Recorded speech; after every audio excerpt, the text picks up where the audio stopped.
It's Dr. Vibe here, host and producer of the award-winning Dr. Vibe show. But tonight I'm doing double duty. Well, I'm doing single duty. I'm doing men and masculinity duty. And we're coming up to the end of 2019, but more importantly, we're coming to the end of a decade. And at M&M Explores, which is the online platform that men and masculinity have the community sharing, we are blessed to have a gentleman I've got to know really good. I wish I would have known him at the beginning of the decade, not at the end of the decade, but I'll take what I can get.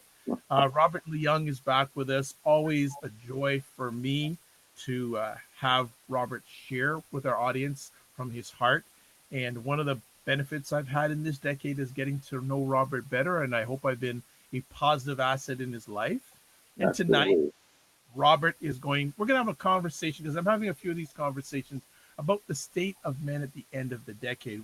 Last week, we had MJ Durkin on, and we also have Robert on. I did a conversation last week with a group of black men from Canada, the United States, and England. So I've got a black men's perspective of the state of black men at the end of the decade. So now it's Robert's turn. So, Robert, how are you? I'm good, sir. It's great to be on here again with you and see your happy face and talk about some really relevant issues. So I appreciate that. Yes, this is important conversations that we're having for men and those who love them. And it's really important that we continue these conversations in the next decade.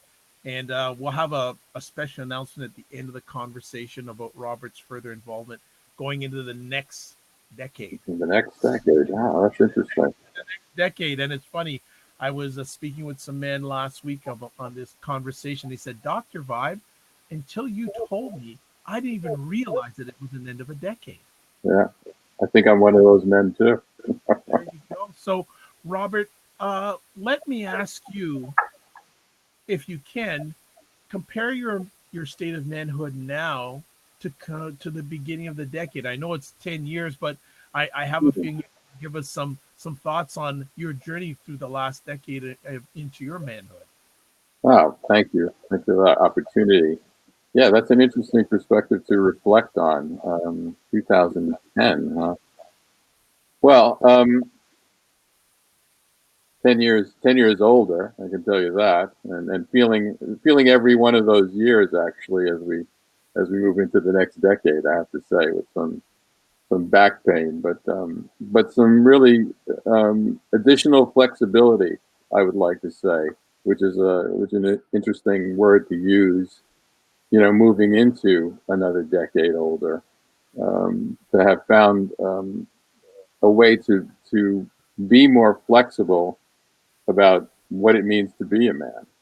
Um, and I think I think having that kind of flexibility is an important part to any human being, to be able to bend and twist and turn with the twists and turns of life. And I think for men, um, that's no less important. So keeping our mental and emotional flexibility, I think, is a critical part of being a man. And I think certainly these calls and these discussions that we've had have really aided me in being able to maintain and increase that flexibility by engaging in conversations about things that are not typically discussed among men. And I think that's part of my coaching work is to delve into those areas um, that are not the ones that we typically as men would explore. For example, our emotions and digging into what they reveal about us and and what their purpose can be. Can that purpose be expanded? And can those be developed into strengths? So I think that's my primary concern. I think for men is maintaining and improving their emotional understanding and the flexibility to be able to use those powerful survival instincts um, to benefit them and other men and mankind on a larger level. Already we're going to delve into an area that hasn't, you brought up a word that I've not had a man bring up in these decade conversations: flexibility.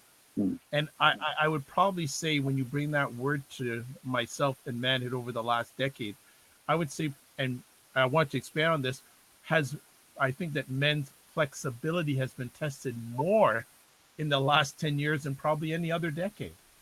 I think that's a great observation, Dr. Vibe, and I think you're right. I mean, I think I would say that with the increasing power, development, and influence of women in our society and culture, that that flexibility has been tested, and I think prior to this, I wouldn't really have spoken about men having a tremendous flexibility in their masculinity, and by that I don't mean bending the tenets or terms of what it means to be a man, but by flexibility I mean the ability to look at it from different angles and to be and to appreciate it on different levels other than a rigid doctrine, to understand that there along with flexibility comes new opportunity and a new range of power and influence for men that I think maybe we did not have before. So I think it makes us better citizens of the world, for that matter. Okay.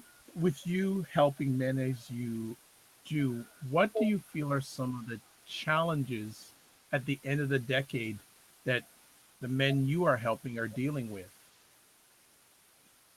Well, I think in some ways, while we have become more flexible and in some ways had the freedom to, explore our emotions that we didn't have before, and I say that still in a limited capacity because I think there are still prejudices and perceptions that both men and women bring to men and their appropriate emotional range.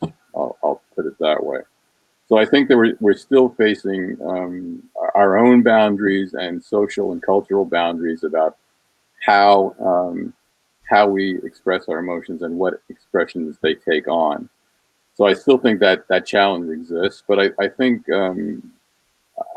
we've gained a greater range and that men are exploring their emotional range more and finding the benefits of understanding and exploring those emotions um, to be powerful tools in expanding the capacity for them to live their life on a fuller level.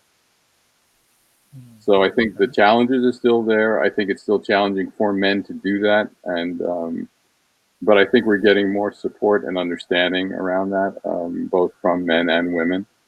And I think with that, we're expanding our capacities in the ability to lead, the ability to parent and father, the ability to bring compassion to to the world and to social relationships in ways that we haven't before. So I'm optimistic about that. Okay. Um, I wanted to say that on a political level, I think that men's role in particular has been challenged by our current political situation. But I think it's also been an opportunity for men to explore what they believe in terms of their masculinity on a broader scale. Okay. How do you feel at the end of this decade about men's relationships with each other? Because we always hear many people say that men don't have no friends, they're alone, etc. What are you seeing a turn in the curve of that thought process? I think there's definitely a turn in the thought process, and I think that it's true on a cultural level. I think in terms of art, cinema, books, and the like, that the area of men in relationship to each other has broadened and is not as rigid as it was before. I think there is certainly still a that's the right word, a sort of traditional masculine culture that is still largely subscribed to, and I still think that's the predominant perception of men and for men about in terms of how they see themselves and the way they should be. I think there's still some predominant stereotype of masculinity. But I think that has certainly broadened, and part of that's a benefit of the greater engagement of women in the culture and the discussion of gender and gender politics. So I think some of that can be attributed to that. And I think it's growing. I think the youth of our country our country in particular, is gaining a broader view of what it means to be a man.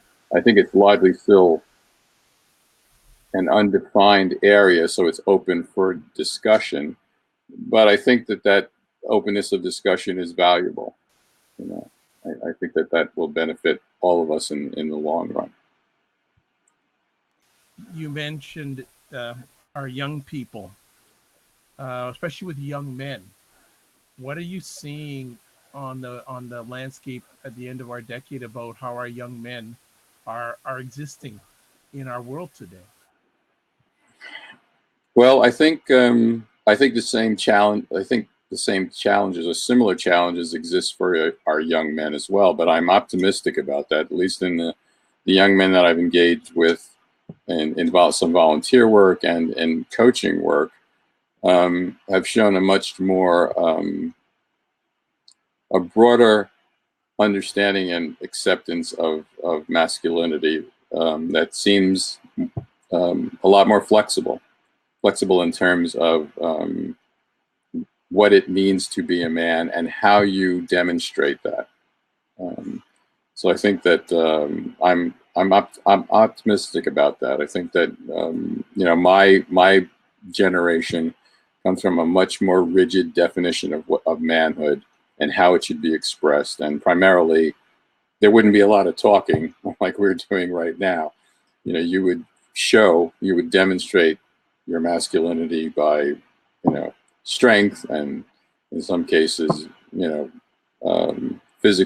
physical combat and tests of those kinds. And I still think those are important. I really do. I think they have their place, but I think we're now experiencing a broader range of what it can mean to be a man, and I think that's a positive thing for masculinity in general.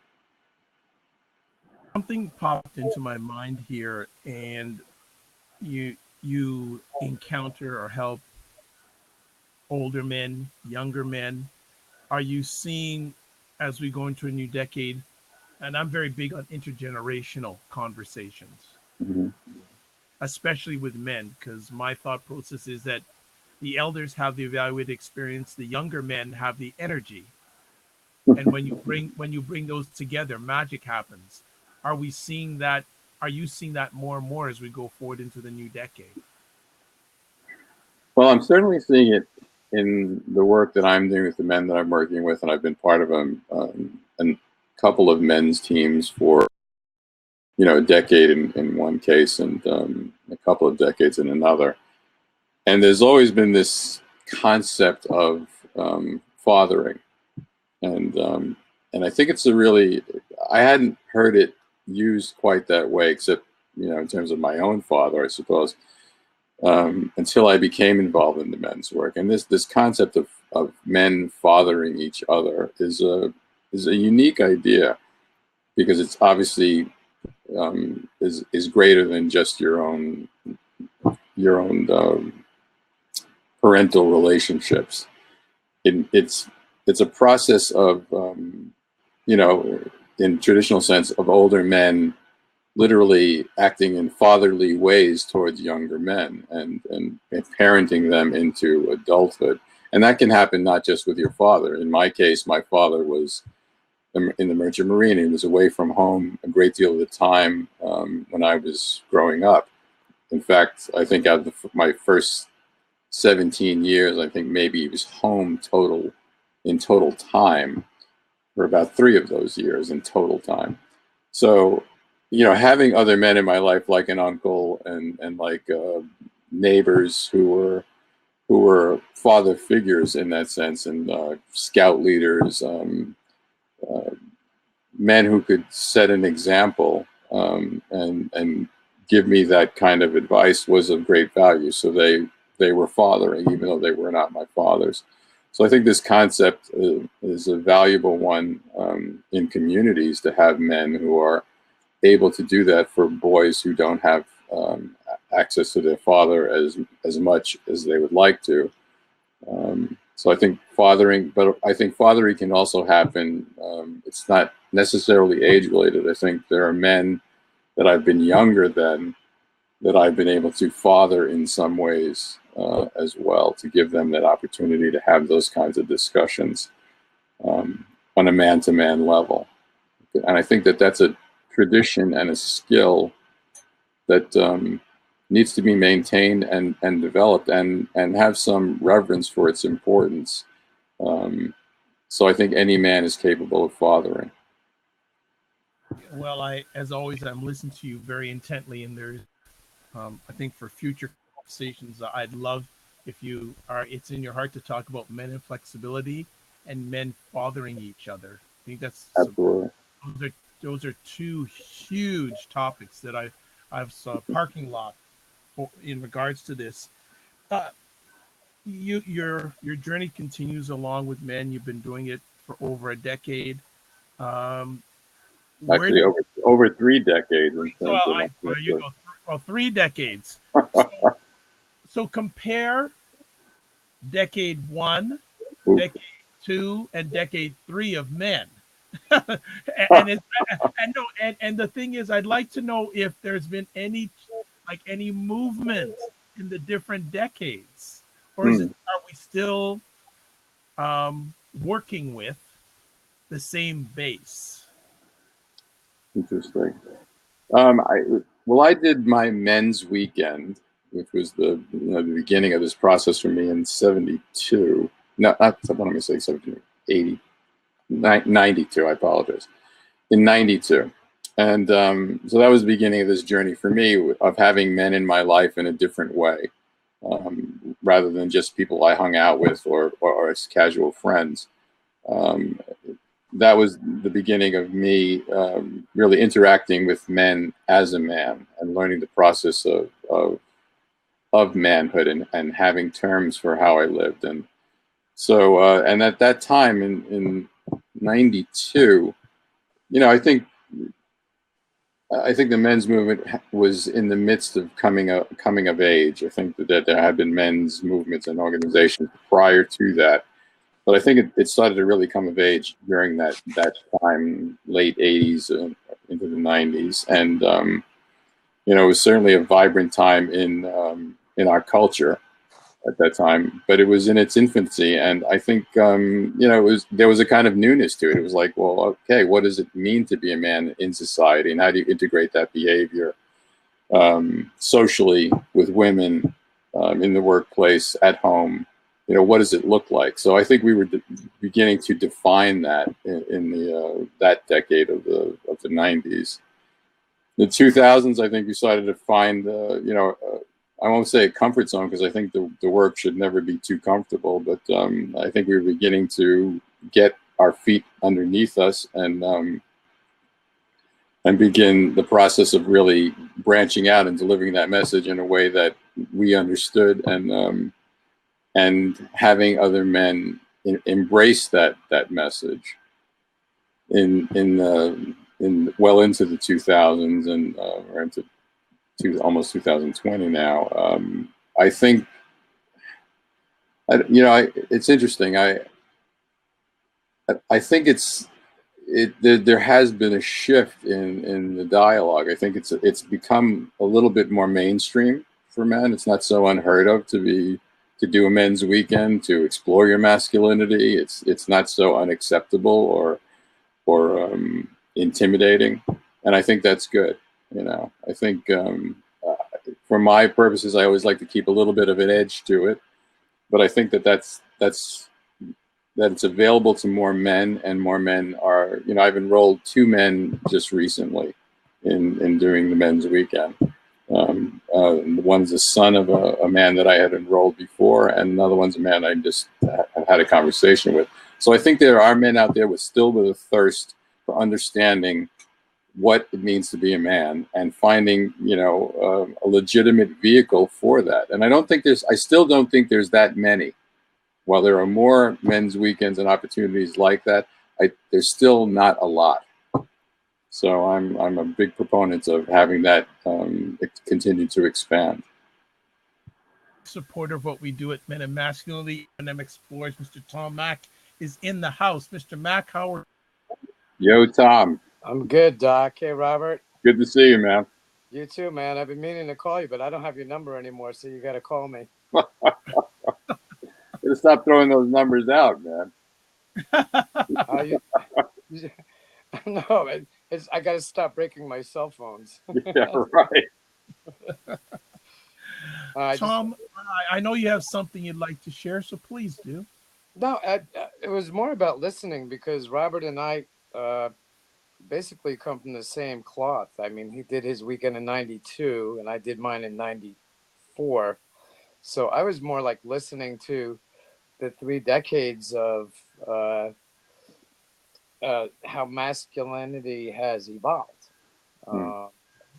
Back then, there's really not much I want to say. I was listening to Robert, and I think we were more rigid in the early days, and getting back to finding the roots of our fathers.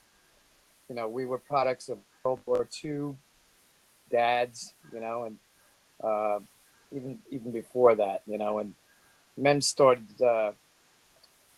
getting away from that, and so I think it's just my opinion, in the first decade, I think we were a little too rigid in some areas, and as time has evolved, I think it's only from personal experience, as you get older, you get a deeper context of understanding men.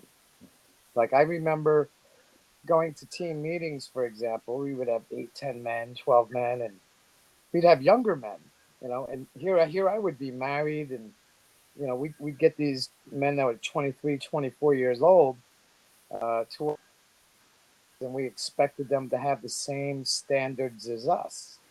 But, and they were single, and they really needed to go out and explore the world, have fun, if they're single, and go have those experiences. And I think through my own, mistakes of being a leader, for example, we expected them to live up to our standards, So as we were making mistakes, I don't want to say mistakes, just having experiences, we learned a lot too. I'm still learning a lot about men and young men. And I'm more on Robert's end of it now. I think I'm really, I'm a big supporter of today's men, as turbulent as the times are.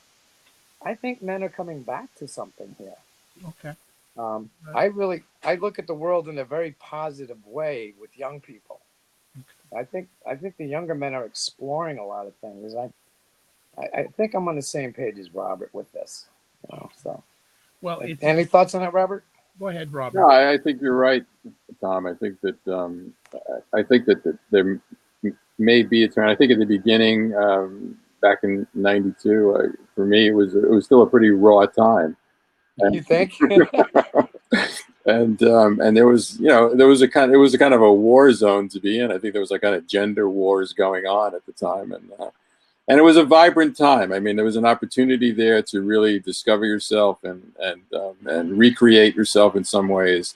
And I think, what we lacked was guidelines for what it meant to be a man. We'd lost that thread that our fathers had, which was it was a pretty hardcore, John Wayne-ish kind of stereotypical way of being a man. There was not a lot of flexibility in that.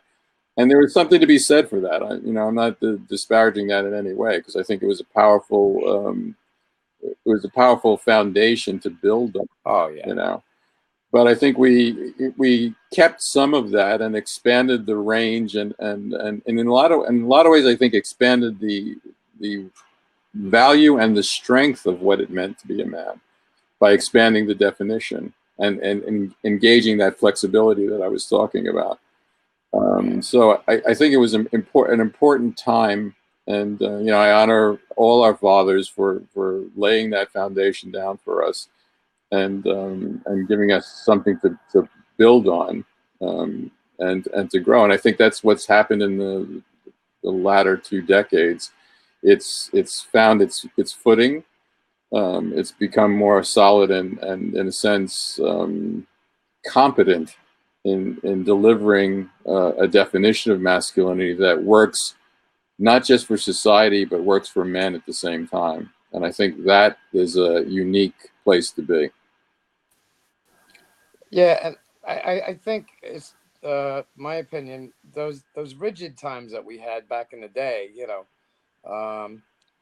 really set the table for men like you. You were one of the first real true leaders in the divisions, and to take that and to learn from you and to change my context, because when I led, my context was discovering, helping men discover their greatness, Right. instead of flipping to the other side. It's like, I mean, there was some stuff that men had to deal with, that we helped them deal with, but let's not lose sight of the fact that you possess greatness. Oh, And that's always been my context, is let's bring out the greatness in the men. Right. Right. And so they could be great fathers, husbands, and just good members of society. Right. So it was that rigidness that you caused. You always made me feel uncomfortable, but I always felt safe, because you would, I'm not saying get in my face at all, but you put it right to me. Men like you would put it right to me to take me to another level, so I could take the ball and bring it to the level that I thought it needed to go. So, well, thank you. Thank you for that, Tom. I really do. And I want. And I tell you, I really miss you, man. Big time. I miss you too, man. It's good to see your face. And I wanna send that right back at you, man, because I think you led the way for me in a lot of ways too. With your strength and your insight, and it was, we worked very well together in bringing that message to the men in the greater circle. So thank you for that. Yeah, thank you, bud. And great to see you, Doctor. I just want to step in here because you've said some words throughout your conversation that I want to have Robert give his thought process on at the end of the decade. One of them is men and standards. Mm-hmm. Where do they stand today? It's a good question, Dr. Bob, and I'm not even sure if I can answer that. I can only talk about what I think we should stand for. I'm not going to lay out the code of our code, but I think men should develop their own code. We certainly have guidelines for ours within the work that we've done, but I think it's important to have one. And I think that that's more important than necessarily whether it follows the code that Tom and I are experienced with and have lived with for the past couple of decades or not. But I think the key is to have one. And I think most of us don't. I know I didn't have a code before doing the men's work and the men's weekend. And I didn't even, it wasn't even on my radar. And without it, we're rudderless ships. And, we're going to bang into a lot of rocks in the process. And not that banging into rocks is a bad thing. I think there's a place for that in our explorations. But I think without having a code, it's pretty hard to repair that ship and get back on any kind of course. So you have to believe in something, and rather than make up your own belief system, I think, get some experience with other codes of behavior and belief first. And then maybe you take a little bit from this, a little bit from that, and you create your own code, but have one. Have something that you believe in as a standard. Otherwise, you're a rudderless ship and are likely to hit the rocks.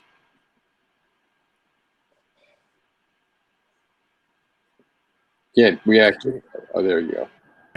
I think that's a great message for every man that's listening for the new decade. Right there is have a standard, or you don't want to be a rudderless ship, because we know what happens to rudderless ships. Right. Yeah, it's not a pretty picture. Let's put it that way. Not, Uh, not. also, your thoughts on masculinity going into our new decade. And I see a cringe by what you said, but I know you can handle that one. I was just wondering in what context, but it, you know, I'm not sure. I know what I would like it to be. I've met a, a number of young men in the course of the work that I'm doing as a coach and as a teacher, um, and I've met. I would say the majority of them are all good men, um, in the sense of they're on a good course in their lives. As men, and the example that's available to them, in general, in a greater cultural sense, I'm not sure how much leadership is still out there for men in a general sense. I know in the specifics of the work that we do, in terms of the weekend, the men's teams, I'm on several calls with other teams of men around maintaining a level of masculinity that's built around terms. It's built around a code. So for all the men out there who don't have a code, I had a conversation the other day with a man. I said, "Do you know what it's like to be in a room with 100 other men?" And he looked at me stunned. And he was 45 years old. He said, "I've never had that experience." And I said, that experience alone will tell you a lot about yourself. Just go and be in a room for a certain amount of time with 100, 200 men, 200 other men, and see what comes up for you. I mean, I could run a weekend just with that experience. You just go and sit in a room for a weekend with 200 other men and see what comes up for you. Now, obviously, the weekends we did were a lot more structured than that, and revealed a tremendous amount. But I remember that experience. I'd never been in that experience before. And you know what? I'm willing to bet that a good 90% of men, young men in our country, have not had that experience. If you've not been in the military, where are you going to get that experience? Well, and I So, just interrupt, Robert. I think the only time most men have had that experience, and it hasn't been in a room, is either at a sporting event right, or at a concert. right, exactly. So that'll tell you something right there. Most of the men in this country, young men, are not used to being in a context with each other, a large group of men, that is a meaningful experience in terms of their development. Now, you can argue that sports is that, but watching a sporting event, I don't think is the same thing that we're talking about. So, if that's the case, there's a serious deficit that exists in our society, that men don't even know how to be in the same space with each other, what that is like. There was a time that was the way men met. They met in circles of groups, maybe not of that scale, but they were used to meeting in groups of men, either through the work that they did or collegial organizations, or it was not unusual for that to happen, that men met together. They'd had many organizations, whether they were brotherhoods or, as I said, unions, or um, those kinds of groups that happen. And I think we're at a loss to know how to deal with each other, or how to be as men, because we don't have a lot of examples of being in that environment where we can look at other men and go, "Oh, that's what that looks like," you know. So yeah, we're missing that. And I also want to take it to a next step, especially with the younger men. What effect has social media had on manhood? Oh, So I'm taking it down another step here, and it's I'm really finding what you're just leading on to other conversation pieces that I know next year we'll expand on, but that's at the end of our conversation. But great. how do you feel the effect of social media is having on our men these days as we go into the new world, the new decade? I think I think there's a potential for great value in the internet. Social media, I'm not so sure of. I mean, I think social media is a great time suck. I mean, it's just, you can go on there, and I've done it myself, and just get lost for any amount of time. with trivia and nonsense and things that are, you know, not relevant or helpful to your development. So I think it is what you decide to get out of it. But I think in general, it's a wasteland. You know, I really do. Mac, I have a feeling you may want to add some commentary.